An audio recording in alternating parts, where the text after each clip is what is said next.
ketika join Zoom, karena nanti di presensi itu ada upload-an, screenshot Zoom-nya. Jadi monggo sekarang bisa di-screenshot, kemudian untuk persiapan nanti, nggih. Itu yang bisa kami sampaikan, Bapak Ibu, ini langsung saja kita mulai ya, ke narasumber yang pertama. Ini saudara saya namanya Pak Ganda Riswanto, ini ganteng saja ndak cukup Pak Ganda ya, kalau tidak berbagi dan juga sharing bersama di sini. Betul Pak Ganda Siap, ya? siap Pak Wandi. Siap, nggih. Bismillah. Pak Ganda ini guru penggerak angkatan 6 Bapak Ibu, Kota Surabaya, dan juga aktif di Guru Pamong PPG, baik dalam jabatan maupun prajabatan di UNESA.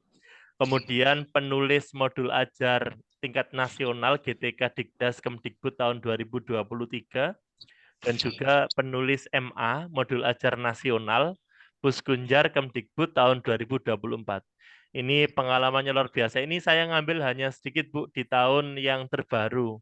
Katanya nanti kalau saya sebutkan semua, wah nanti sampai selesai ini Aduh, hanya CV-nya Pak Gandato ini wah, gak bahaya dah ya. sakit mawon. Ya, nggih. Nggih, Pak Ganda langsung mawon nanti setelah Pak Ganda waktunya sekitar 30 menit Pak Ganda ya. Di materinya disampaikan oleh Pak Ganda. Nanti setelah Pak Ganda ke saya lagi baru ke Bunda Ana nggih. Monggo Pak Ganda, waktu dan tempat kami Oke, persilakan, silakan. terima kasih Pak Wandi. Apakah suara saya bisa terdengar? Mantap Pak. Oke, Assalamualaikum warahmatullahi wabarakatuh. Yang saya hormati Ketua Komunitas Belajar Connecting the Teacher, yang saya hormati para admin, yang saya hormati host dan juga narasumber, dan yang saya hormati Bapak Ibu semua yang akan belajar bersama, rebahan berkualitas. Jadi tidak apa-apa sambil rebahan di rumah, yang penting rebahannya ini berkualitas untuk menunjang profesionalisme kita. Seperti itu ya. Oke, mohon izin memperkenalkan diri, nama saya Ganda Riswanto, saya mengajar di SDN Kebonsari 1 Surabaya.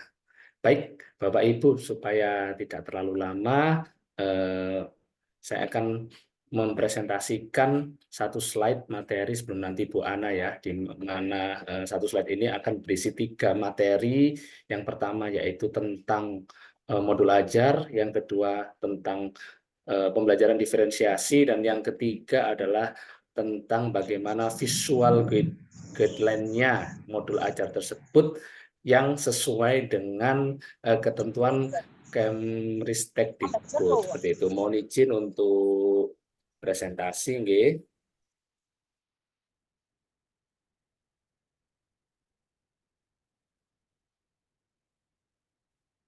Baik, apakah sudah terlihat, Pak Wandi? Aman Pak, jelas. Oke. Baik, penyampaian persepsi penyusunan perencanaan pembelajaran. Dari materi ini adalah diadaptasi dari materi penyampaian persepsi modul ajar G3 Dikdas Kemdikbudristek tahun 2023. Nah, langsung saja, bagaimana cara menyusun perencanaan pembelajaran ya. Jadi cara menyusun perencanaan pembelajaran itu Bapak Ibu ya, harus yang pertama adalah fleksibel. Fleksibel ini tidak terikat dalam bentuk tertentu. Misalkan, harus disusun di PowerPoint, wajib. Harus disusun di Microsoft Word ataupun di Canva, seperti itu tidak ya. Jadi fleksibel ya, disusun dalam bentuk apa ini tidak terikat pada bentuk tertentu, tapi disesuaikan dengan konteks pembelajaran, itu penting ya. Yang kedua adalah jelas. Jelas ini adalah mudah dipahami. Bagi siapa? Bagi guru, karena guru yang akan menggunakan perencanaan pembelajaran ini, seperti itu. Dan juga nanti dari guru akan disampaikan ke murid. Berikutnya adalah sederhana. Sederhana ini adalah berisi hal pokok dan penting sebagai acuan pelaksanaan pembelajaran. Jadi tidak rumit ya. Jadi ini adalah eh, 3 bentuk dokumen perencanaan pembelajaran.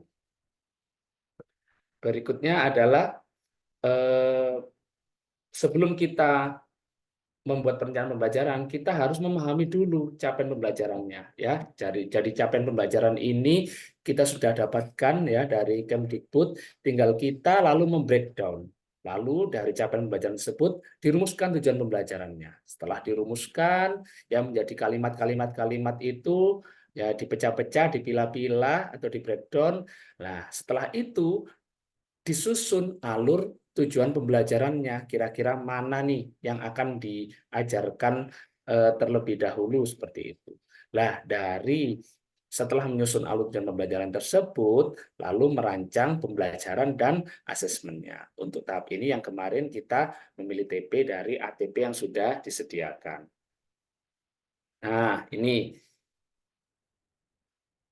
kalau kita mendengar kalau kurikulum 2013 itu kan pakai RPP ya, kalau sekarang pakai modul ajar. Dalam bayangan kita ya, dalam bayangan kita tuh membuat modul ajar itu banyak sekali, rumit dan lain-lain. Mau apa ini visualnya, tampilan visualnya harus bagus. Seharusnya tidak seperti itu. Karena yang dikehendaki oleh Kemdikbudristek adalah komponen minimum modul ajar. Yang pertama adalah yang pastinya sebelum itu ada informasi umum. Di situ ada nama penulis dan juga judul ya Bapak Ibu. Covernya itu pasti, instansi, bidangnya, konsentrasi, fasenya, fase apa, dan lain-lain. Setelah itu, kita masukkan tujuan pembelajaran. Ya. Tujuan pembelajarannya itu apa? Itu bisa kita ambil dari ATP yang tersedia. Berikutnya adalah setelah tujuan pembelajaran, langkah-langkah pembelajaran. Nah, di sini dapat terdiri dari beberapa pertemuan. Artinya bagaimana?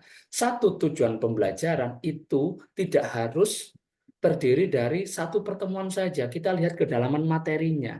Jadi satu tujuan pembelajaran bisa menjadi beberapa pertemuan, tergantung dari apa yang harus dibahas dan apa yang harus didalami dalam materi tersebut. Contoh sederhana adalah yang saya buat kemarin. Saya mendapatkan tujuan pembelajaran membandingkan berbagai bentuk pecahan. Dari kata berbagai itu kita sudah bisa bayangkan di situ. Kayaknya kalau berbagai, padahal pecahan itu banyak kan Bapak Ibu ya, ada pecahan biasa, pecahan campuran, pecahan persen, pecahan desimal, dan lain-lain ya kan.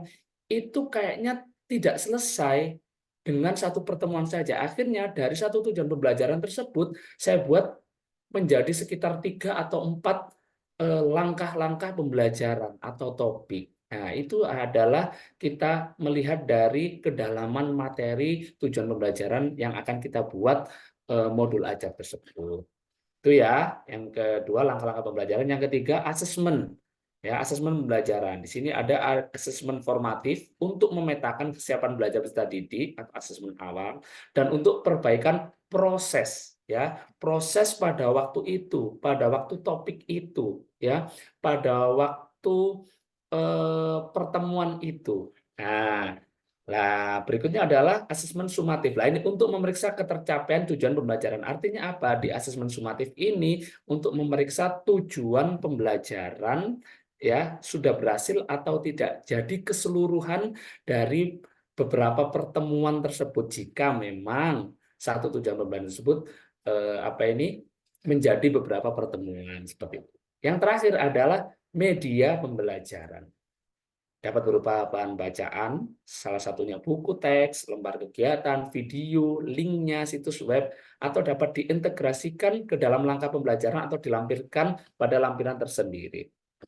Jadi misalnya, medianya ini Bapak Ibu terlalu banyak, misalkan slide-slide gitu. Tidak apa-apa, Bapak Ibu masukkan ke dalam Google Drive, lalu linknya kita copy paste-kan di modul ajar kita. Jadi nanti guru yang akan melihat modul ajar Bapak Ibu tinggal mengklik, oh medianya ada di sini, kita klik. Apa tujuannya? Supaya modul ajar kita tidak memakan banyak lembaran. Nah, pernah kan kita lihat di satu modul ajar itu ada bahan ajarnya ditampilkan lalu asesmennya ditampilkan, medianya ditampilkan dan yang lain-lain. Jadi ya komponen minimumnya adalah yang pertama tujuan pembelajaran, langkah pembelajaran, asesmen pembelajaran, dan media pembelajaran. Oke. Apa yang perlu diperhatikan dalam buat modul ajar? Yang pertama adalah keselarasan, ya, selaras komponennya. Yang kedua adalah bahasanya sederhana, lugas, mudah dimengerti dan tidak multitafsir. Yang ketiga mudah diikuti dan dapat digunakan oleh seluruh kalangan, termasuk daerah-daerah 3T. Jadi ini tidak hanya digunakan untuk guru-guru yang di kota saja. Jadi modul ajar ini bisa digunakan di seluruh tempat di Indonesia secara nasional. Lalu modul ajar berpusat pada peserta didik, berisi pokok penting sebagai acuan pembelajaran, dan memuat rencana pembelajaran terdiferensiasi. Nah ini yang akan kita bahas selanjutnya ya, pembelajaran terdiferensiasi. Bagaimana cara mengetahui bahwa pembelajaran efektif untuk mencapai tujuan pembelajaran? Yaitu cara mengetahuinya adalah dengan melakukan asesmen pembelajaran.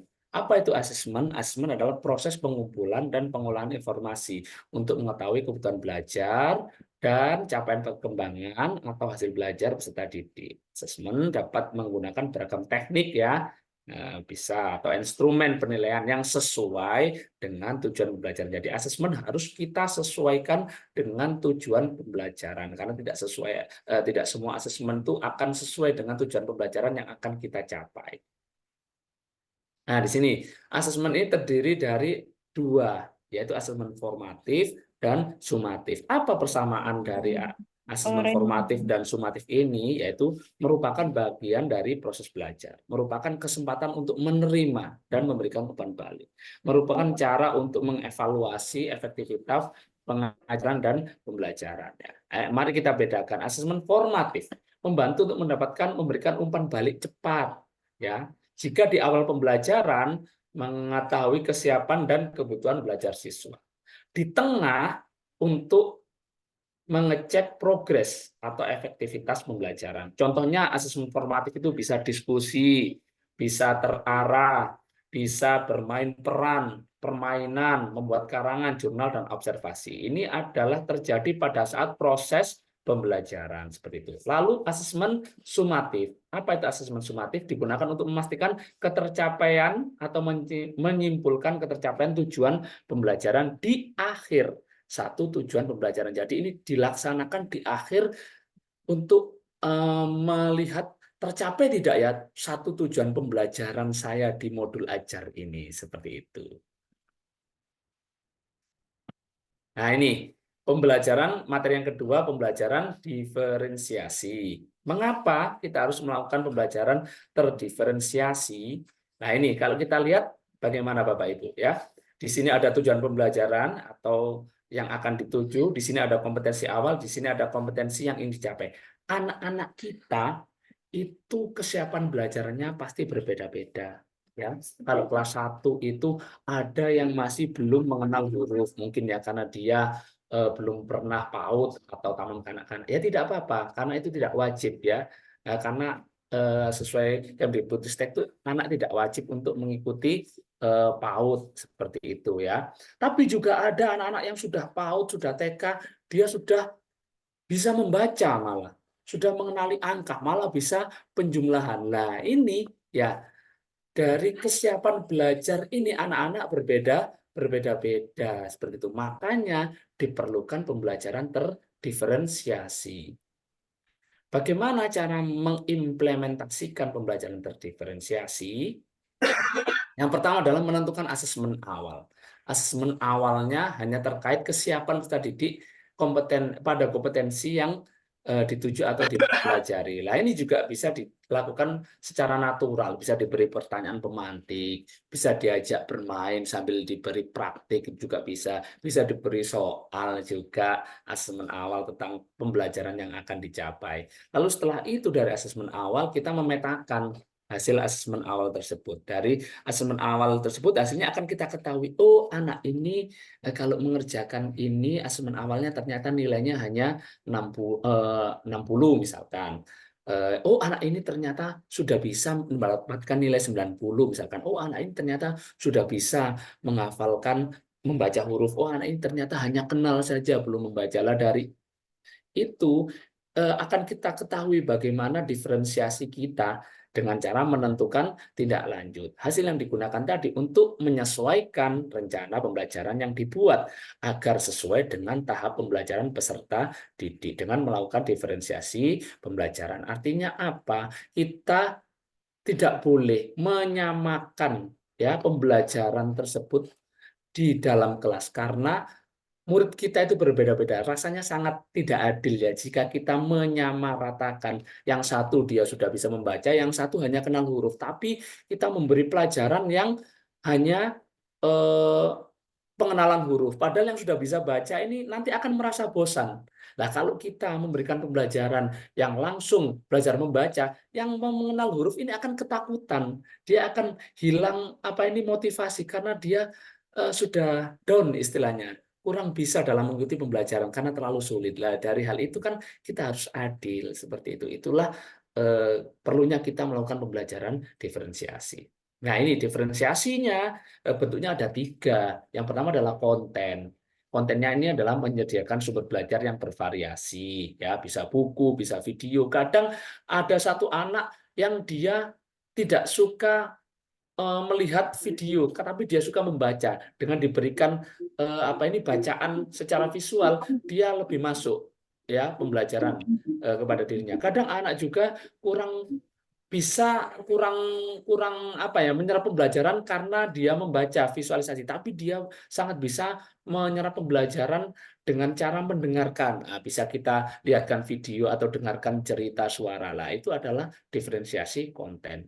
Lalu menyediakan teks menggunakan berbagai media, menyediakan pemandu pencatatan, memberikan kesempatan bagi siswa untuk mengemukakan ide. Lah itu termasuk diferensiasi ya, ide mereka itu pasti berbeda-beda dan menyediakan situs internet laman untuk eh, sebagai sumber penelitian dan eksplorasi. Lalu berikutnya adalah diferensiasi proses. Lah, proses ini berarti pada saat berjalannya pembelajaran dengan media tersebut, anak mempelajari prosesnya ya, media-media yang berbeda itu proses ya. Lalu di sini ada yang paling penting ini membuat pengelompokan. Kita kelompokkan dari hasil asesmen tadi. Contohnya misalkan, oh yang nilainya 10 sampai 60 misalkan 10 soal ya. Ini ternyata ada 10 anak. Yang nilainya 70 sampai 100 juga ada 10 anak. Kita kelompokkan anak tersebut ya, yang nilainya apa ini? Kesiapan berbedanya kita jadikan satu. Yang nilainya grade-nya tinggi kita jadikan satu. Tanpa mereka ketahui bahwa sebenarnya mereka itu dikelompokkan dalam grade-nya. Nah, kalau mereka tahu bahwa itu mereka dikelompokkan dalam grade-nya, itu nanti bisa uh, menaikkan apa ya intensitas bullying misalkan. Oh, kamu itu ternyata berkelompok dengan nilainya yang kurang baik, kami ini yang baik. Nah, seperti itu ya. Guru harus benar-benar bisa merahasiakan, bisa memegang kelas tersebut, mengelompokkan bagaimana caranya anak-anak tidak tahu bahwa mereka itu sebenarnya ada di kelompok dengan kesiapan belajar yang berbeda seperti itu. Lalu setelah itu membentuk, mungkin yang ini sering dilakukan, membentuk tutor sebaya. Jadi anak-anak misalkan grade yang nilainya tinggi bisa mengajari yang nilainya kurang. Karena apa? Kadang anak-anak ini diajari gurunya ini kurang apa ini? Kurang bisa menerima materi pelajaran. Tapi kalau diajari temannya, dirasakan temannya, mungkin dengan juga bahasa anak-anak, itu mereka bisa menerima lebih cepat. Itu adalah diferensiasi proses. Yang ketiga adalah diferensiasi produk ya. Menggunakan penugasan ya berbasis produk secara berjenjang. Lalu memimpin lokakarya mini bisa mengembangkan rubrik keterampilan siswa. Lalu siswa dapat menyajikan hasil belajarnya dalam bentuk yang dipilih. Misalkan anak-anak visual misalkan ya. Nah, kalau ini diferensiasi terhadap gaya belajar, itu produknya itu dalam bentuk tulisan, gambaran bisa. Misalkan anak kinestetik, produknya dalam bentuk apa? Dalam bentuk gerakan ya, dalam bentuk mungkin video, membuat video TikTok misalkan seperti itu ya. Nah, sekarang kan TikTok juga tidak hanya untuk hiburan ya, tapi juga ada di situ untuk pengumpulan tugas, pendidikan dan lain-lain. Tergantung bagaimana kita menyikapi hal tersebut. Seperti itu ya. Itu adalah diferensiasi tiga jenisnya yaitu konten, proses dan produk. Nah, ini penggunaan buku teks sebagai salah satu sumber pembelajaran. Nah, ini mengapa modul ajar yang dikembangkan perlu menggunakan buku teks sebagai salah satu sumber pelajaran. Penyusunan modul ajar disusun salah satunya untuk membantu sebagian guru yang masih menggunakan teks sebagai media pembelajaran utama. Harapannya guru dapat memodifikasi atau menyelenggarakan pembelajaran yang lebih bervariasi dari buku teks. Bolehkah menggunakan sumber lain? Sangat boleh. Kalau kita yang di Surabaya harusnya bersyukur ya, karena kita mempunyai banyak sumber ya, terutama digital dan lain-lainnya. Kalau yang mungkin di pelosok daerah, yang daerah 3T, itu masih menggunakan buku teks sebagai media pembelajaran utama. Jadi dengan modul ajar kita mengacu pada buku teks, nanti guru-guru tersebut akan mendapatkan apa ini variasi-variasi eksplorasi bagaimana mengembangkan modul ajar tersebut. Nah, tapi juga acuannya masih tetap dalam buku teks seperti itu. Nah, ini materi ketiga ya, panduan visual penyusunan modul ajar dan modul proyek. Diadaptasi dari materi visual guideline panduan visual modul PMM Kemdikbudristek tahun 2023. Kalau tadi kita sudah belajar tentang susunannya modul ajar dan juga proses diferensiasinya, kita sekarang belajar bersama tentang panduan visual penyusunan modul ajar dan modul proyek. Nah, ini ya. Bapak Ibu bebas menggunakan alat atau perangkat lunak yang nyaman dalam penulisan modul ya. Di sini ada Google Docs, ada Google Slide, ada Canva. Bisa kalau ini kan Microsoft Word, kalau ini Microsoft PowerPoint. Ini yang kita sebutkan di awal tadi yaitu fleksibel ya, bisa menggunakan apa ini alat atau perangkat lunak yang nyaman sebisanya Bapak Ibu, semahirnya Bapak Ibu di mana seperti itu. Nah, ini ya. Bisa Bapak Ibu menggunakan membuat modul ajar tuh bisa portrait, bisa landscape juga bisa. Lah tapi tetap diperhatikan margin dan gutternya, batas-batasnya agar pembaca ini nyaman. Jadi di tengah ini area konten, di pojokan ini adalah background-nya atau apa ini bingkainya. Ini kalau portrait, ini kalau landscape. Nah, font yang disarankan ya dari Kemdikbud ini adalah ukuran 11 sampai 12. Bisa Arial, bisa Calibri, bisa Verdana, bisa Trebuchet, dan juga bisa Inter. Namun kami memahami bahwa Bapak Ibu ingin tampilannya modul yang lebih menarik. Oh ya, biasanya kalau Arial, Calibri, Verdana, Trebuchet, Inter itu kan tulisannya standar, kurang menarik. Boleh ya, boleh misalkan header footernya pakai lobster ball ukuran 16, lalu bodinya pakai Calibri ukuran 11, lalu headernya Stylises ukuran 16, font bodinya paragraf Arial ukuran 10. Boleh, ini juga boleh. Tapi sayangnya kita tidak menemukan Times New Roman ya. Biasanya kan kalau kita di Microsoft Word itu yang paling umum adalah Times New Roman. Tapi anjuran dari Kemdikbudristek ini adalah menggunakan ini ya, model dan ukuran fontnya dalam membuat modul ajar. Nah, ini juga ya, gunakan modul ajar dalam bentuk digital maupun cetak. Pertimbangkan untuk memudahkan mereka dalam menyetak modul ini dengan cara menggunakan teks warna gelap di atas background terang. Ya ini, kalau ini yang kurang bisa dipahami, backgroundnya gelap, tapi apa ini tulisannya berwarna juga agak gelap ya. Jadi akhirnya kurang menyatu, dipandang itu di mata kurang nyaman. Nah, carilah komposisi atau gradasi warna yang nyaman untuk dipandang mata. Contohnya dua contoh ini, backgroundnya biru muda, lalu apa ini tulisannya biru agak tua misalkan. Lalu ini backgroundnya putih, tulisannya agak ungu muda seperti itu ya. Tidak perlu menambahkan gambar yang tidak perlu dan terlalu mengambil porsi banyak dalam sebuah modul. Tidak perlu ya. Pertemuan satu dikasih gambar yang seperti ini, tidak perlu. Langsung aja pertemuan satu itu membahas tentang apa, medianya apa, mungkin langsung bisa ditempelkan seperlunya. Tidak perlu dikasih elemen-elemen yang menurut saya mungkin maksudnya Bapak Ibu biar rame, biar dibaca itu senang. Tapi sepertinya itu tidak perlu ya. Begitu ya Bapak Ibu. Jadi langsung saja to the point.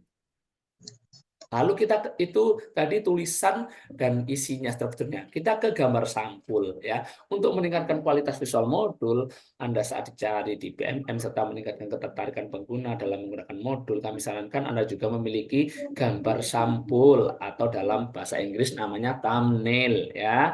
Gambar sampul akan selalu tampil di BMM seperti gambar di samping. Lah ini ya, ini orientasinya adalah portrait ya. Gambarnya menarik, tapi tidak terlalu rame, tapi juga tetap sesuai dengan materi atau tujuan pembelajaran yang akan dibahas seperti itu ya. Nah, ini langkah-langkah membuat gambar sampul. Yang pertama, gambarnya relevan ya, sesuai dengan tujuannya, materinya apa. Putuskan akan menggunakan teks atau tidak. Bisa menggunakan teks, bisa tidak juga, tapi lebih baik ada teks juga agar pembaca itu langsung memahami, oh ini ternyata tentang sampah tanggung jawabku. Makanya di sini ada gambar beberapa sampah dengan berbagai bentuk ya, ada sampah plastik, sampah botol, sampah basah, ini apa ini? Duri ikan seperti itu. Langkah ketiga adalah pilih satu jenis font yang jelas.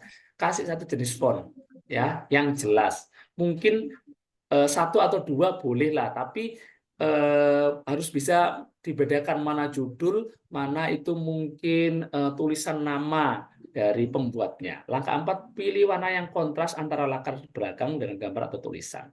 Langkah kelima, rasionalkan posisi dan ukuran, lalu simpan gambar. Nanti akan saya buka contoh punya saya ya, yang saya buat modul ajar kemarin.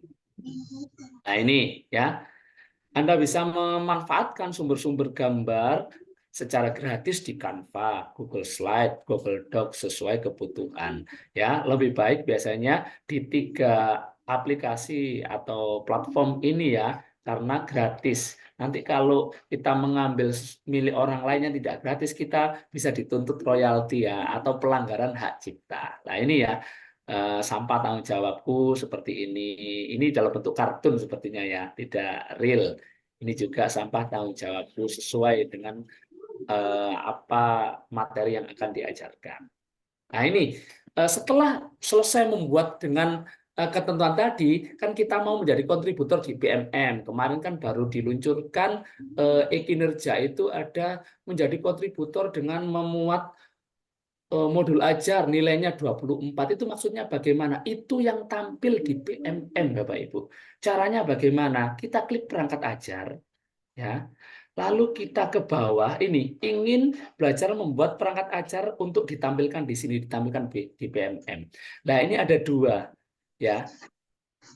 Caranya Bapak Ibu harus menyelesaikan topik dahulu. Kurikulum Merdeka di pelatihan mandiri itu wajib. Yang kedua adalah memilih salah satu. Ya, ini kebetulan belum ya, karena memang baru kemarin diluncurkan perintahnya itu untuk juga kita bisa menjadi kontributor ya. Kita harus menyelesaikan juga salah satu bahan ajar atau modul ajar topik perencanaan pembelajaran atau modul proyek topik proyek penguatan profil pelajar Pancasila. Jika salah satu ini diselesaikan, nanti akan berubah menjadi seperti ini. Nah, akan keluar ini, lihat caranya. Ini kalau diklik lihat caranya itu langsung dimasukkan eh, modul ajarnya Bapak Ibu dalam bentuk PDF ya Bapak Ibu. Setelah di-upload, nanti kita klik OK ya. Bisa dilihat di YouTube juga itu banyak apa ini langkah-langkahnya. Setelah itu menunggu maksimal 30 hari. 30 hari nanti akan diputuskan oleh apa ini penelaah di BMM apakah ini layak untuk terbit atau tidak. Jika terbit, nah itu nanti bisa di-screenshot, bisa dimasukkan ke RHK yang kemarin jika mengeklik menjadi kontributor modul ajar. Loh, kenapa kok bisa tidak terbit? Mungkin ya itu mencontek dari duplikasi dari modul ajar orang lain juga bisa nanti seperti itu ya. Tuh. Oke, terima kasih dan selamat berkarya Bapak dan Ibu guru hebat. Berikutnya coba akan saya tampilkan modul. Mohon izin Pak Wandi, apakah kelihatan Pak Wandi? Halo, Bapak Ibu apakah kelihatan? Kelihatan ya? Jelas Pak Nggak Ganda. Ya. kelihatan, Pak. Nah, 3 menit lagi cukup. oke. Kelihatan. Ini 3 menit adalah lagi. cover ya. Ini 3 menit cover. lagi cukup. Siap, cukup. Ini adalah cover yang modul ajar saya buat kemarin ya. Jadi harus menarik, tidak terlalu banyak tulisan, tapi juga ada gambar simbol dan juga harus sesuai dengan gambar ini, harus kita sesuaikan dengan materinya seperti itu ya. Nah, ini juga di sini ya. Nanti yang ada bingkai tadi saya buat ungu, dan jika ada lembar putihnya saya isi dengan identitas dan lain-lainnya seperti tadi ya. Seperti itu. Siap, cukup Pak Wandi. Terima kasih Bapak Ibu. Jika ada salah dan kurangnya saya mohon maaf. Assalamualaikum warahmatullahi wabarakatuh. Waalaikumsalam Waalaikumsalam warahmatullahi warahmatullahi wabarakatuh. wabarakatuh. Luar biasa Pak Ganda. Terima kasih banyak atas materi yang disampaikan. Ini saya kok jadinya tertarik ya ini ya. Bisa seperti Pak Ganda seperti itu ya. Soalnya terkesan memang awal itu saya kira terlalu ruwet ya. Ternyata sangat praktis kalau pelan-pelan ternyata insya Allah kalau saya bisa mungkin Pak Ganda nggih. Siap-siap nggih. Insya Allah Nggih, pasti bisa Insya Pak Allah. Wandi. Siap Pak Wandi. Ya, nggih. Terima kasih Pak Gandang. Nggih.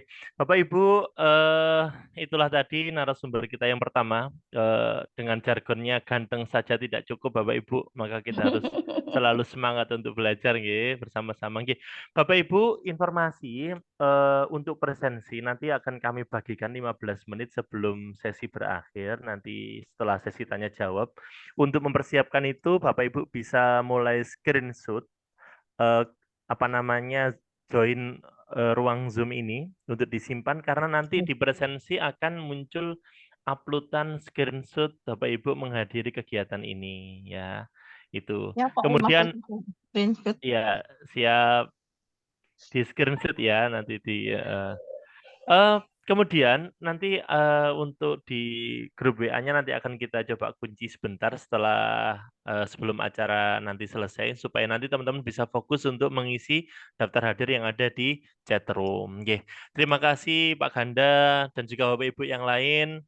Selanjutnya acara materi berikutnya Ibu Ana, ini ibu saya ya Bu ya. Bu Ana itu kan Ana kalau bahasa Arab kan saya. Jadi Bu Iya, Ana betul, berarti Pak. bunda saya ini. Bu Ana ini kalau saya membacakan keseluruhan, waduh ini tidak selesai sampai jam 10 ini Bu Ana ya. Bu Ana Sofia, seorang guru dari SDN Manukan Kulon Surabaya, pengurus KKG Kota Surabaya, guru penggerak angkatan 6 Kota Surabaya, aktif jadi guru pamong senior Bu Ana ya, program PPG dalam jabatan dan prajabatan ini sudah banyak mahasiswa UNESA yang belajar bersama Bu Ana sejak 2000 berapa ini Bu Ana ya sampai sekarang ini. Kemudian penulis modul ajar nasional GTK Dikdas Kemdikbud tahun 2023, penulis MA nasional Puskunjar Kemdikbud 2024, penulis di koran Surya Citizen. Wah, ini saya pernah baca Bu Ana reporter ini. Bu Ana luar biasa cari momennya. Jadi kalau pas ada event di sekolah, Masya Allah, Alhamdulillah saya bisa sempat mengetahui keadaan sekolahnya juga ya. Oke, pernah dimuat di 20 kali Bu Ana ya, lebih ya. Oke, Masya Allah, Alhamdulillah. Kemudian penulis puisi, cerpen, esai, 12 buku antologi bersama penulis-penulis Nusantara. Masya Allah, luar biasa. Oke. Semoga nanti kita bisa menyerap ilmu dari Bunda saya, Bunda Ana ya. Monggo Bunda Ana, waktu dan tempat kami persilahkan. Oke, terima kasih Pak Wandi. Yang dipersilakan ke waktu dan tempatnya Bunda Ana atau Pak yang dipersilahkan? Oh gitu ya. Nah ini Iya. ya ini namanya kan menggali ilmu juga Bunda ya. Oke, Pak Wandi. Kalau kita mengupas apa yang disampaikan oleh Pak Wandi tadi, Pak Wandi tadi mempersilahkan waktu dan tempat saya persilahkan. Nah, ini karena saya membahas tentang kebahasaan ya Pak, Bapak Ibu. Yang dipersilahkan itu orangnya Bapak Ibu, bukan waktu dan tempatnya. Nah, ini saya luruskan ya Pak Wandi. Oke, Bapak Ibu, perkenalkan saya Ana Sofia Bentar, dari Dek. SDN Manukan Maaf Kulon. lagi Zoom nih, Jadi, Dek. saya akan membahas Terus tentang aku HP penggunaan mati. bahasa untuk modul ajar. Sudah tampak Pak Wandi? Masih proses Bunda. Sampun kelihatan Oh, jelas. Ini Oke. sudah, sudah. Oke, jadi penggunaan bahasa untuk modul ajar dalam kurikulum Merdeka. Bapak Ibu, kita sudah menggunakan kurikulum Merdeka ya Bapak Ibu ya. Jadi di kurikulum Merdeka ini proses pembelajarannya itu bermakna dan menyenangkan. Nah, ini ada hubungannya dengan yang dijelaskan Pak Ganda tadi ya. Perlu diingat itu setiap siswa itu adalah unik. Jadi kita tidak bisa menyamaratakan siswa karena siswa memiliki kemampuan yang berbeda. Kemudian siswa juga memiliki keinginan yang berbeda. Nah, itu yang kita perlu ketahui bahwa kurikulum Merdeka itu memberikan ruang seluas-luasnya untuk siswa dan kita sebagai guru yang memberikan fasilitas untuk siswa tersebut. Karena di sini kita sebagai model, sebagai fasilitator, sebagai moderator, lengkaplah seorang guru itu. Kemudian ini Bapak Ibu, modul ajar itu pasti ada hubungannya dengan bahasa. Penggunaan bahasa yang ada di dalam modul ajar. Jadi pemahaman bahasa itu, kalau kita perhatikan, bahasa itu merupakan alat utama dalam berkomunikasi, baik secara lisan maupun tertulis. Penggunaan bahasa yang tepat itu dapat meningkatkan komunikasi dan memperkuat pesan yang disampaikan. Yang terpenting itu bahasa yang digunakan guru itu loh bisa sampai ke anak. Saat kita membuat modul ajar sebagus apapun, tetapi kita tidak bisa menyampaikan. Ini ada hubungannya dengan pembelajaran secara praktik ya Bapak Ibu ya. Nah itu tidak ada artinya. Sehingga saat kita bisa membuat modul ajar yang baik, kemudian bisa kita gunakan di dalam kelas dengan baik, berarti komunikasi kita dengan siswa bisa tersampaikan. Kemudian bagaimana sih cara memperkaya penggunaan bahasa? Yang pertama, kita bisa penggunaan sinonim. Kata-kata sinonim itu adalah kata-kata yang unik ya Bapak Ibu ya. Jadi bisa memperkaya kosakata kita dan membuat kalimat yang menarik. Kadang-kadang kita menggunakan kata senang. Itu ada berbagai kata yang sinonim dengan senang. Gembira, bahagia, ceria. Misalkan dalam suatu puisi. Dalam suatu puisi mungkin kita bisa menggunakan kata yang lebih dengan kata denotatif ya. Konotatif, gembira, bahagia, ceria, bisa juga menggunakan kata-kata yang lebih cantik kalau untuk kata-kata sinonim yang ada di puisi. Mungkin kalau kita menulis cerpen juga demikian. Kemudian penggunaan ungkapan. Ungkapan itu dapat memberikan warna pada bahasa dan membuatnya lebih bermakna. Bersilat lidah, nah, menjaga lidah, di meja hijau. Nah, itu kata-kata yang halus tetapi memiliki makna daripada orang ini diadili di persidangan. Nah, orang ini di meja hijaukan oleh si tersangka misalkan. Nah, itu kata-katanya lebih diperhalus lagi. Kadang-kadang kita memilih kata, memilih bahasa, itu kita juga menyesuaikan materi apa yang akan kita berikan kepada siswa. Kemudian variasi kalimat ya Bapak Ibu ya. Menghindari pengulangan kata atau kalimat dengan merombak struktur kalimat. Misalkan seperti ini Bapak Ibu. Peserta didik berdiskusi. Materi yang dibahas adalah perubahan wujud benda. Nah, ini dua kalimat ini bisa kita jadikan satu kalimat. Itu lebih efektif. Peserta didik berdiskusi tentang perubahan wujud benda. Itu sudah.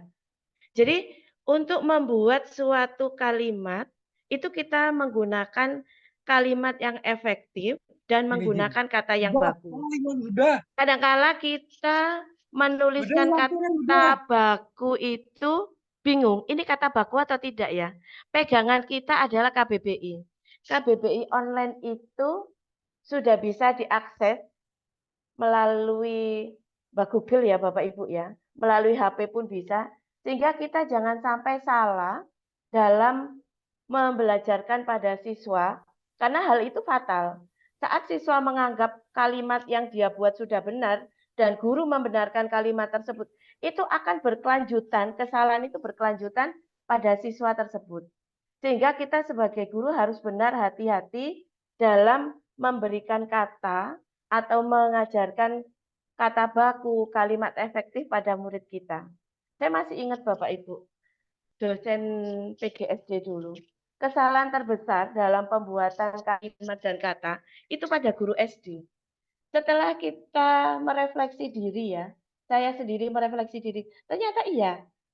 Kadang-kala kita menggunakan kata baku tanpa kita sadari, kita menulis di papan tulis, hal tersebut terus dipakai oleh siswa. Nah itu yang salah siapa? Nah kita harus bisa mengakui bahwa guru sering melakukan kesalahan tersebut. Apalagi sekarang menggunakan WA ya Bapak Ibu ya. Bahasa yang ada di WA itu kalau saya katakan merusak susunan bahasa yang baik dan benar. Apakah diperkenankan menggunakan bahasa yang di WA?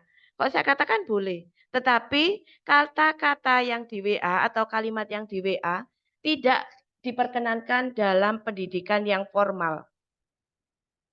Nah ini Bapak Ibu, prinsip komunikasi tertulis. Yang pertama itu ada efektif, kalau disingkat adalah enak. Ini saya mengutip dari Bapak Ibnu, Bapak Ibu. Bapak Ibnu itu dosen UI yang kemarin mengajarkan kita tentang kebahasaan. Efektif itu apa sih yang dimaksud efektif? Kalimat yang disampaikan untuk penerima pesan sama dengan yang disampaikan penulis. Misalkan saya sebagai penulis mengajak anak berdiskusi. Si pembaca, kadang-kala modul ajar itu kan tidak hanya kita pakai sendiri Bapak Ibu ya. Modul ajar itu bisa diadopsi oleh semua guru yang ada. Sehingga bahasa kita itu harus efektif. Apa yang kita maksudkan di situ, mengajak siswa berdiskusi, orang lain itu juga bisa menangkap bahwa guru itu mengajak siswa untuk berdiskusi. Jadi harus sinkron di sini. Kita harus menggunakan kalimat yang efektif. Kemudian yang kedua, nikmat atau nyaman. Kalimat tersebut itu enak dibaca, nyaman dibaca. Penggunaan ejaan dan tata bahasa harus dipahami siswa atau orang lain yang membaca. Kemudian akurat. Ini yang terpenting Bapak Ibu, saat menyebutkan nama tempat harus benar. Apalagi menuliskan sejarah atau nama orang. Misalkan ini Bapak Ibu ya, kata salat. Kalau zaman dulu, sholat itu S-H-O-L-A-T, sholat. Tetapi untuk kata baku yang benar sekarang salat. Di bahasa Indonesia, kata amin hanya 4 huruf. A-M-I-N. Itu yang dimiliki oleh bahasa Indonesia. Tetapi kalau kita membaca di WA ya Bapak Ibu ya, amin itu memiliki beberapa arti yang banyak. Kalau A-nya 2, M-I-nya 2 artinya berbeda. A-nya 2, I-nya 1 itu artinya berbeda. Yang saya bahas di sini adalah kata amin dalam bahasa Indonesia. Amin hanya 4 huruf. Kemudian komunikasi tertulis itu konsisten. Biasanya penulis sering salah karena kebiasaan. Seperti ini Bapak Ibu. Mempesona. Nah, padahal itu kan salah ya Bapak Ibu ya. Memesona yang betul. Kemudian sontek. Sontek itu adalah kata baku. Bukan contek, tetapi sontek. Karena kita terbiasa menggunakan bahasa yang salah dan menjadi kebiasaan itu akhirnya konsisten. Tetapi konsisten salah. Nah itu yang perlu kita perlu kita introspeksi diri, kita merefleksi diri. Marilah kita sebagai guru menggunakan bahasa yang baik dan benar. Kemudian ini Bapak Ibu, boleh loh dibuka mic-nya Bapak Ibu. Mau tapi malu. Ini karena ada spasi di antara malu. Kira-kira apa ya Bapak Ibu artinya? Boleh Pak, Bapak Ibu menjawab ini? Tidak jelas kalimat yang dimaksud, harusnya kata malu itu digandeng. Oh Tidak gitu. beda. Oke. Itu Ibu. Oke, terima kasih Bapak. Mau tapi malu. Berarti di sini kata malu, begitu spasinya dilepas, ada spasinya, kalimatnya artinya berbeda ya Pak ya. Iya. Tetapi ya, Betul, betul, Maunya Bu. sama Kalimatnya berbeda. Mau tapi sama kamu. oke. Oh ini ada Ada Mau juga lagi. barusan ada ibu yang Tapi sama mau lu. tapi sama lu lah. Lu. Ya itu sama bisa lo. juga. Mungkin Mau bahasa sama Jakarta, lo. Bu. Bahasa Nah, bahasa Jakarta. Jakarta betul. Maklu. Mau Maklum. tapi malu ya sama Pokoknya kamu. pokoknya bukan mak lu ya, Bu. Mak lu ya, Bu ya. Sama lu ya, malu. Nah ini, jadi Bapak Ibu penggunaan bahasa pastinya di jeda aja sudah berbagai arti ya yang disebutkan oleh Bapak tadi. Mau tapi malu, tetapi spasinya harus digabung. Yang barusan Ibu mengucapkan mau tapi malu. Nah, gitu. Berarti aku mau tapi sama kamu kan gitu artinya Bapak Ibu ya. Ini ada spasi. Nah, ini Bapak Ibu. Sekarang kita melihat makna kata. Siapa penulis Harry Potter Bapak Ibu? J.K. Rowling. J.K. Iya. Rowling. Oke. Yang benar J.K. Rowling. penulis Harry Potter itu kan wanita ya Bapak Ibu ya. Yang benar saya memiliki dua pernyataan. Yang benar penulis wanita atau wanita penulis? Penulis wanita. Penulis Penulis wanita. wanita. Oh, wanita penulis. Yang Penulis benar wanita. penulis wanita. Penulis wanita. Ada yang wanita penulis. Kelihatannya 50-50 ya Pak Wandi ya. 200 orang menjawab penulis wanita, 200 orang menjawab wanita penulis. Sekarang kalau saya tanya Bapak Ibu, penjual sayur ya, penjual wanita ya, wanita penjual sayur. Yang benar penjual wanita sayur atau wanita penjual sayur? Wanita penjual sayur. Wanita penjual sayur. Wanita penjual sayur. Oke. Wanita penjual sayur. Oke, Bapak Ibu. Kalau penjual wanita atau wanita penjual yang benar? Wanita penjual. Penjual Wanita penjual. Penjual wanita. Oh, Kalau penjual penjual itu wanita. kata kasar. Hati-hati Jebakan Bapak, Batman, Bu Ana. jangan Waduh, penjual wanita penjual loh wanita bahaya. ini bahaya ini. Nah, makanya itu Bapak Ibu. Penjual Bahasa Wanita penjual, Bu Ana. Wanita penjual. Oke, luar biasa. Yang betul wanita penjual, bukan penjual wanita ya Bapak Ibu ya. Di sini yang benar adalah wanita penulis. Ya, gitu ya Bapak Ibu ya. Jadi penggunaan kalimat, penggunaan kata dalam suatu itu kadang-kadang memiliki makna yang berbeda-beda. Kita harus jeli. Tidak mungkinlah penjual wanita horor. Yang benar adalah wanita penjual. Sama seperti ini. Penulis Harry Potter itu wanita penulis. Oke, paham ya Bapak Ibu ya? Sekarang penulisan tanda baca. Ini Bapak Ibu. Yang sering muncul dalam modul ajar, setiap tanda baca itu menempel pada kata di depannya. Misalkan ini ya, berapa harga buku itu Pak? Nah, koma itu harus melekat pada kata itu. Kemudian kata tanya melekat pada kata Pak. Ini seringkali lepas, kadang-kadang kita ngetik ya Bapak Ibu ya, mengetik kemudian ada spasi, koma itu salah. Ia membeli buku, koma, pensil, koma, dan penghapus.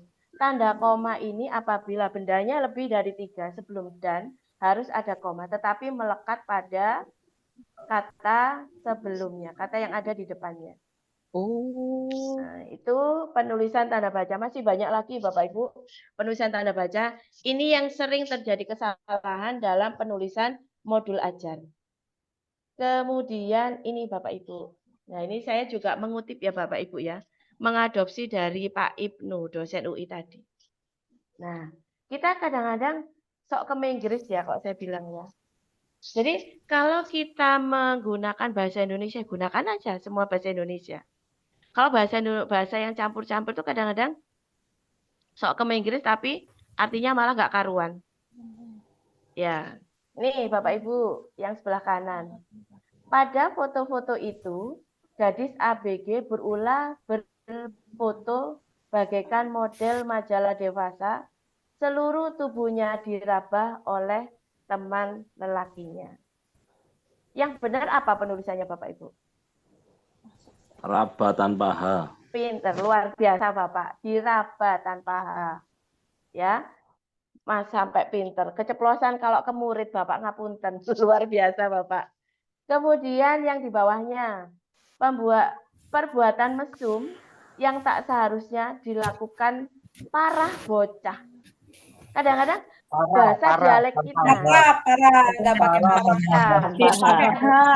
Oke, yang atas itu tanpa H, yang bawah itu juga tanpa H. Para bocah. Ini kadang-kala Bapak Ibu, kita penulisan itu kurang satu huruf itu juga tidak diperkenankan bagi seorang penulis. Jadi begini Bapak Ibu, cara membuat suatu tulisan supaya tidak banyak kesalahan. Setelah kita menulis, kita tutup dulu laptopnya. Setelah itu kita baca lagi. 5 menit, 10 menit kita buka, kita baca lagi satu persatu. Manakah di antara kalimat atau kata tersebut yang kurang huruf atau kelebihan huruf atau tanda bacanya, itu akan tampak. Tetapi kalau saat kita menulis, kemudian kita teliti, tidak akan menemukan. Karena saat kita mengetik, kita sendiri secara pribadi akan merasa tulisan kita sudah betul. Kemudian ini Bapak Ibu. Mohon maaf untuk proses penonaktifan peserta meninggal dunia. Peserta wajib datang ke kantor cabang BPJS Kesehatan. Kira-kira yang salah apa ini ya Bapak Ibu ya? Mohon maaf untuk penonaktifan peserta meninggal dunia. Mohon maaf. Peserta wajib datang. Iya, betul. Masa udah meninggal wajib datang. Betul. Mas saya udah meninggal disuruh datang. Nah, ini yang ambigu ya Bapak Ibu ya. Luar biasa Ibu. Mohon maaf untuk proses penonaktifan peserta meninggal dunia. Peserta yang suruh datang, pesertanya sudah meninggal. Harusnya siapa? Ahli warisnya yang iya betul. Nah ini Bapak Ibu uji coba pendestrian Malioboro. Nah, kita harus tahu dulu arti pendestrian itu apa. Baru kita gunakan di dalam suatu kalimat. Kemudian ini lagi Bapak Ibu. Nah, ini banyak sekali Bapak Ibu. Kalau kita mau membaca surat kabar atau berita-berita yang ada, itu sering sekali kurang huruf, kelebihan huruf. Ini berupa ya kan, ancaman. Berupa ya, ancaman. Ya, berupa kelebihan huruf. Maupun ini harusnya digabung. Nah, ini yang harus kita teliti saat kita menuliskan modul ajar. Jangan sampai muncul kata-kata yang kurang atau kelebihan kata tersebut. Nah, ini harus nangis beneran. Memang, ya kan? Kalimatnya banyak yang kurang huruf. Kalau kita menulis di surat kabar gampang Bapak Ibu, ada tim editingnya. Meskipun kita menuliskan kurang huruf, oleh editornya sudah diedit. Kadang-kadang saya menyadari ternyata tulisan saya banyak tipu. Setelah saya masuk di dalam ini, menulis modul ajar Bapak Ibu. Begitu modul ajar saya upload, ternyata oleh penelaah muncul tipu. Oh ternyata saya ini kurang teliti dalam menuliskan kata atau kalimat. Kurang satu huruf. Tetapi begitu saya membaca karangan atau citizen reporter yang ada di surat kabar, tulisan saya baik-baik saja. Ternyata peran editor di situ yang berfungsi. Tetapi kalau di modul ajar yang di PMM, saya harapkan Bapak Ibu tidak ada tipe-tipe yang seperti ini. Ya, begitu ya Bapak Ibu. Kekecewaannya. Nah, ini Indonesia. Jadi Bapak Ibu, tulisan-tulisan yang kurang huruf, kemudian kurang tanda bacanya tidak sesuai, harus Bapak Ibu perbaiki sebelum Bapak Ibu upload ke PMM. Nah, ini Bapak Ibu. Ada kalimat yang unik ya. Polrestabes Depok berhasil menangkap Ilham Samin, pelaku pelecehan seksual di Depok, Jawa Barat. Ilham ditangkap saat melancarkan aksinya memeras payudara seorang perempuan pada 11 Januari lalu. Kalimat yang rancu, yang ambigu yang mana Bapak Ibu kira-kira? Memeras menjadi meremas. Oke. Meremas. Nah, betul. Kalau memeras itu kita membayangkan seperti orang memeras sapi ya. Sapi, betul. Memeras sapi. Tetapi kalau payudara nggak bisa diperas ya Bapak Ibu ya. Yang benar adalah meremas. Ya. Meremas. Oke. Tapi jangan dipraktekkan ya Bapak Ibu ya. Jangan dipraktekkan. Oke, Bapak Ibu. Oke. Ya iyalah, malam-malam. Sekarang ini Bapak Ibu, ada contoh ini di koran loh Bapak Ibu. Ini Bapak Ibu kenal ya siapa ini ya? Waalaikumsalam. Kenal ya Bapak Ibu ya, Angel Elga ya. Elga. Olga berpoligami lagi. Yang salah di mana ini kalimatnya? Tidak mau. Poligami. Tidak akan itu tidak akan. Olga itu tidak mau. Tidak Oke. akan. Poligaminya Kemudian, salah. Iya, yang betul apa? Poliandri. Oh, poliandri. Kalau perempuan kan nggak boleh Pak poliandri. Di poligami. Nah, betul. Di poligami. Padahal kan dia yang dipoligami ya, bukan Angel Elga yang berpoligami. Kadang-kadang kalimat-kalimat seperti ini muncul Bapak Ibu di surat kabar, seperti di ini media-media yang ada di online. Tetapi kita sebagai pembaca, karena kita menganggap malah kesalahan yang wajar, kesalahan yang kita bisa memahami kalimat tersebut, sehingga dibiarkan. Yaitu tadi, seperti yang saya katakan tadi, konsisten tapi konsisten salah. Nah, kemudian ini Bapak Ibu, nah ini Bapak Ibu yang sebelah kiri, polisi buru pembunuh taksi online di Medan. Yang salah di mana kira-kira Bapak Ibu? Buruh. Polisi buru pembunuh taksi online. Memburu.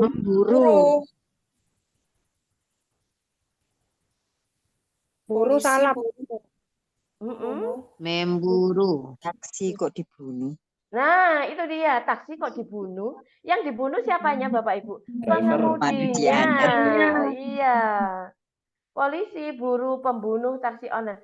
Yang benar, yang pembunuhnya itu membunuh bukan taksinya, tetapi supirnya ya Bapak Ibu ya. Kemudian ini ada kata-kata jual persahabatan. Ya. Kemudian ini ada diahlikan. Yang benar adalah dialihkan. Dialihkan. Oke. Dialihkan. Kekompakan. K-nya 1. Kompak. Kekompakan K-nya cuma 1, kebanyakan K. Iya, betul. Kebanyakan K. Satu huruf aja sudah membuat kalimat tersebut tidak nyaman ya Bapak Ibu ya. Dilihat saja, oh ini salah.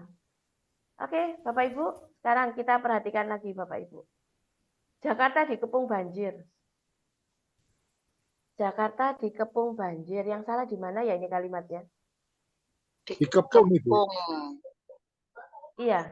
Berarti kalau kata dikepung, berarti Jakartanya kondisinya banjir atau tidak Bapak Ibu?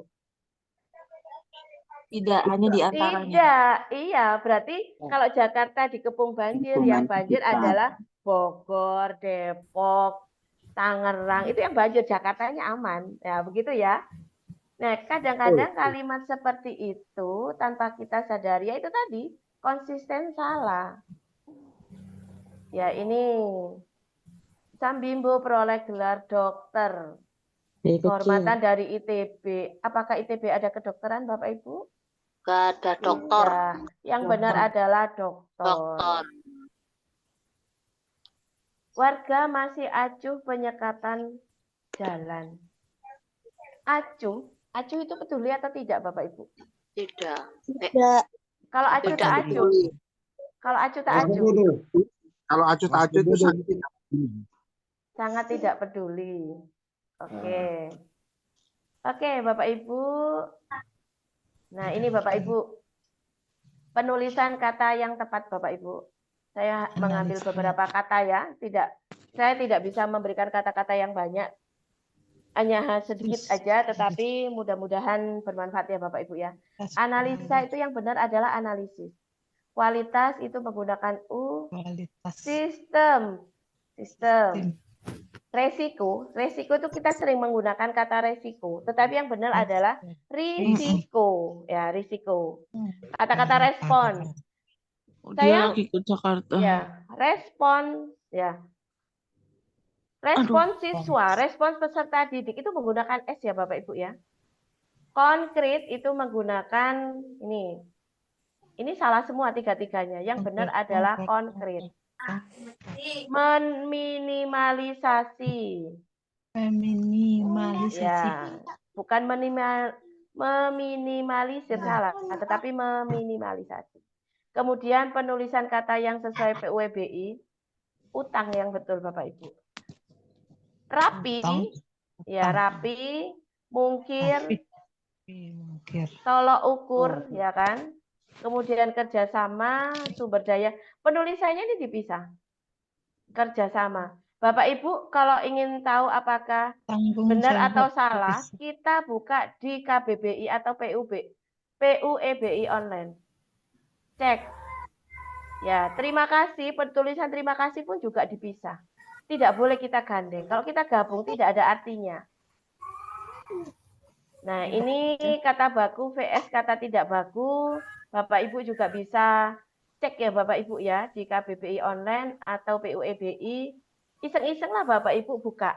Kemudian kira-kira kata apa ya yang saya miliki kata tersebut.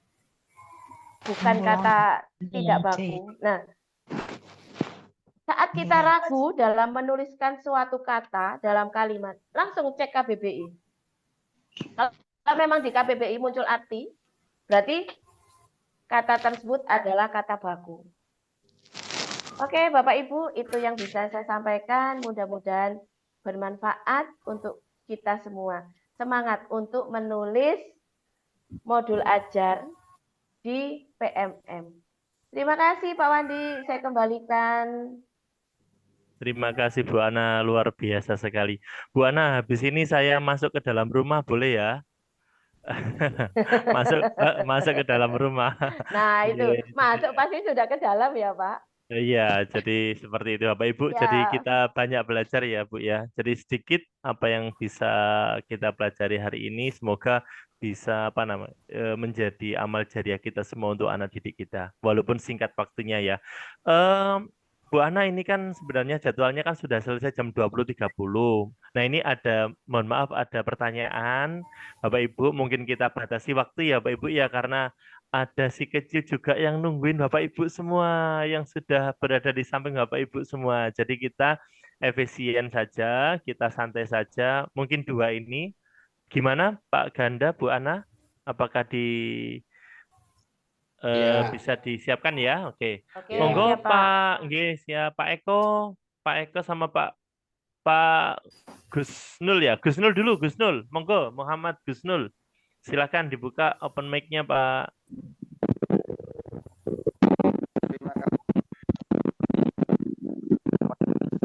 Suaranya klutuk-klutuk. Klutuk-klutuk Pak, kayak jambu klutuk. Halo, Pak Wandi. Halo. Siap, jelas Pak, sampun, monggo. Terima kasih.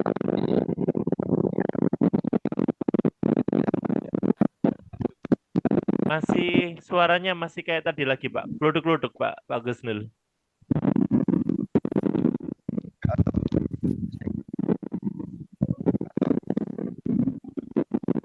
Iya Bapak, suaranya masih kelihatannya di perangkatnya Bapak, mohon izin. Perangkatnya Gusnul. Iya. Mungkin bisa lanjut Pak Wandi. Iya, Gusnul mohon maaf kami tidak bisa mendengarkan suaranya Gusnul. Jadi mohon izin kami meneruskan ke Pak Eko dulu ya. Masih belum terdengar jelas, Gus. Ya, Pak Eko, monggo Pak Eko. Gus Nul, ngapunten Pak Arifin ya. Pak Arifin mohon maaf, kami tidak bisa mendengarkan suaranya Pak Arifin. Yang muncul di kami itu seperti suara guntur Pak Arifin. Mohon maaf sebelumnya. Nggih. Monggo Pak Eko lanjut. Nggih. Pak Eko Setiawan, dipersilakan. Bentar, Pak. Ya. Halo, Mas, Ya, bisa Pak Eko. terdengar? Sangat terdengar jelas Pak Eko. Masuk Pak Eko. Nggih. Iya. Selamat malam, saya Eko Setiawan dari SD Putra Wijaya 4. Saya tidak akan bertanya, cuman hanya meluruskan saja mungkin dari rekan-rekan yang berkaitan dengan kebahasaan ya. Yang saat ini mungkin yang lagi remeh, mungkin yang sering kita abaikan yaitu kalau menyebutkan nomor telepon itu rata-rata mungkin ya masyarakat umum kita sebagai guru mungkin bisa istilahnya membetulkan yang benar itu 08 bukan 08. Itu aja mungkin yang perlu saya sampaikan. Saya nggak bertanya, hanya untuk meluruskan saja bagaimana menurut Ibu siapa tadi namanya lupa saya. Itu aja Pak. Matur nuwun. Matur nuwun Pak Eko, luar biasa. Nggih. Memang biasanya gitu Pak ya. Nomor HP-nya Pak Wandi berapa? 031 0856. Nah, memang begitu ya Pak ya. Monggo Bu Ana. Nggih, Oke, Pak Wandi. Ini kalau ini Pak Wandi bisa menjawab juga deh. Oke, Bapak Ibu, 0 dan 0 itu dua hal yang berbeda ya Bapak Ibu. Kalau 0 benar-benar 0, tetapi kalau 0 itu angka 0. Benar Pak, terima kasih Pak Eko. Iya, masuk Pak Eko ya. Oke, terima kasih. Jadi mulai sekarang penyebutan itu 0857 ya. Oke, terima kasih Pak Eko. Oke. Monggo satu lagi ya, Pak Rudi ya. Terakhir ini ya, Pak Rudi. Halo Pak Wandi, dengaran Siap. Pak Wandi? Nggih Gus. Gus, monggo Gus. Pak Rudi, sekedap Pak Rudi ya. Ini Gus Arif dulu ya. Mohon izin Pak Rudi. Mohon maaf mematikan kamera Nji. Oh, enggak apa-apa Pak, enggak apa-apa Pak. Terima kasih Pak Wandi, Bu Ana, Pak Ganda yang sangat luar biasa. Mohon izin, ini terkait dengan modul ajar yang di PMM nggih Bapak nggih. Terkait yang di PMM yang disampaikan oleh Pak Ganda tadi yang di awal itu kan salah satunya keluar kontributor. Itu kan salah satunya menyelesaikan topik itu Pak nggih. Topik kurikulum, kemudian perencanaan, kemudian proyek P5 kan ngoten. Nah, ini punya saya non sewu ini sudah menyelesaikan semua. Cuma ketika saya klik di situ kok enggak nyala ngoten. Kok enggak nyala semua gitu loh. Padahal ketika saya klik itu tiga-tiganya itu sudah selesai semua. Bahkan sudah ada sertifikatnya gitu. Tetapi saya juga bertanya di pusat bantuan di PMM itu sampai sekarang belum ada respon yang titik terangnya seperti itu. Ini solusinya bagaimana? Ngoten Pak. Terima kasih Pak Wandi. Ya, matur nuwun Gus, nggih. Gus Nul, matur nuwun Bapak, nggih. Monggo Pak Ganda. Ini Pak Ganda nggih, nanti bisa memberikan penjelasan. Mohon izin, kalau yang seperti Pak Gus Nur saya belum pernah mengalami Pak Wandi. Jadi lancar-lancar saja bagaimana ya. Kalau itu tadi kan sudah ditanyakan ke pusat informasi, tapi belum ada bantuan begini aja. Mungkin ada rekan-rekan yang seperti itu. Apakah ada yang sudah pernah mengalami? Karena saya belum pernah mengalami, saya belum berani menjawab bagaimana solusinya. Yang pasti, iya. Mungkin rekan-rekan yang lain mau dibantu, mungkin bisa Pak Anjang atau Bu Paramita. Iya. Monggo Bapak Ibu, barangkali ada yang punya pengalaman seperti kasus yang dialami Pak Arifin ya. Jadi monggo bisa disaringkan karena Pak Ganda alhamdulillah sampai sejauh ini aman ya Pak ya. Iya. Lancar ya ketika sudah diproses kemudian lanjut ke sesi berikutnya itu begini, lancar ya. Kalau saya langsung yang mengupload Kemdikbudnya, kemarin kan membuatnya kan di Kemdikbud seperti itu. Begitu. Rekan-rekan yang lain monggo mungkin yang kita kan di sini sharing ya Pak Wandi ya. Nah, Ya, ketika betul, ada yang betul. belum mengalami, monggo yang teman-teman yang mengalami. Tapi tadi Pak Gusnul sudah melapor di pusat bantuan, tetapi belum ada jawaban. Lah ini yang belum berani kami jawab karena kami belum mengalami apa yang dialami Pak Gusnul seperti itu. Oke. Terima kasih Pak Ganda. Pak Rifin, jadi mohon izin terkait permasalahan tersebut mungkin nanti bisa kami tampung dulu, kemudian kami nanti bisa bantu sharekan ke teman-teman sesama penulis modul ajar di Kemdikbud, barangkali bisa di follow up ya Pak Ganda ya, terkait dengan permasalahan itu, karena memang Gusnul sudah melakukan tahapan-tahapannya itu, tinggal selanjutnya kok nggak bisa diklik begitu ya Gus ya? Benar-benar. Mohon Kemarin izin saya Pak juga Gusnul, cek mungkin seperti ini. notifikasinya juga terbaru Ya. kan. Biasanya kan ada keterangan misalkan di uninstall kemudian diinstal lagi dengan yang terbaru, tapi kemarin saya cek itu sudah yang terbaru sudah ke 50. Biasanya kan 47, 48 ya, kemarin itu sudah ke 50. Tapi masih belum bisa. Emailnya sudah belajar ID ya Pak Gusnul ya? Iya, sudah. Mungkin bisa di screenshot kan Pak Gusnul, nanti bisa kami sharekan ke rekan-rekan atau penelaah kami seperti itu. Nanti apa ini bisa dijapri ya. Kalau Pak Gusnul masuk grup CTT mboten? Masuk. Nggih, monggo di screenshot tampilannya bagaimana, nanti dikirim ke admin. Nanti kami bantu untuk meneruskan di Saya japri mawon, saya japri mawon. Nggih. Terima kasih Pak Gusnul. Terima kasih Pak Ganda, Pak Wandi. Terima kasih Pak Arif, semoga lancar ke depannya. Ini terakhir Bapak Ibu ya Pak Rudi ya, karena sudah malam nanti kita kurang efisien kalau misalnya sampai terlalu malam nanti. Pak Rudi monggo. Absennya Mbak, tolong Mbak. Absen sampun sudah di terima ini kasih sudah di atas waktunya. Monggo Pak Hampir Rudi, sama silakan. dengan ya terima kasih atas waktunya. Hampir sama dengan Pak Arifin tadi.